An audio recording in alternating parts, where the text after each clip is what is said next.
नमस्कार, मी नाना आहिरे. आवाज in news Marathi चॅनलमध्ये आपलं सर्वांचं स्वागत करतो.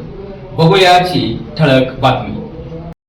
मालेगावात अल्पवयीन मुलीची बेकायदेशीर प्रसूती, 4 संशयित डॉक्टरांसह अन्य जणांना अटक, नवजात बालकाची विक्री करण्याचा प्रयत्न. नाशिक जिल्ह्यातील मालेगावमधून एक धक्कादायक आणि माणुसकीला काळिमा फासणारी घटना समोर आली आहे.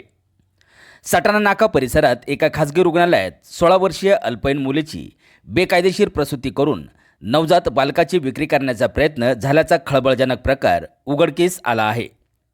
या प्रकरणी सामान्य रुग्णालयाचे निवृत्त वैद्यकीय अधीक्षक डॉक्टर किशोर डांगे यांच्यासह 10 जणांवर कॅम्प पोलीस ठाण्यात गुन्हा दाखल करण्यात आला आहे. या घटनेमुळे संपूर्ण वैद्यकीय क्षेत्रात प्रचंड खळबळ उडाली आहे. पोलिसांनी संबंधित रुग्णालयातील CCTV फुटेज, वैद्यकीय नोंदी आणि महत्त्वाची कागदपत्रे जप्त केली असून या रॅकेटची पाळेमुळे कुठपर्यंत रुतलेली आहेत याचा शोध पोलिसांकडून घेतला जात आहे. आवाज इन न्यूज, मालेगाव, नाशिक.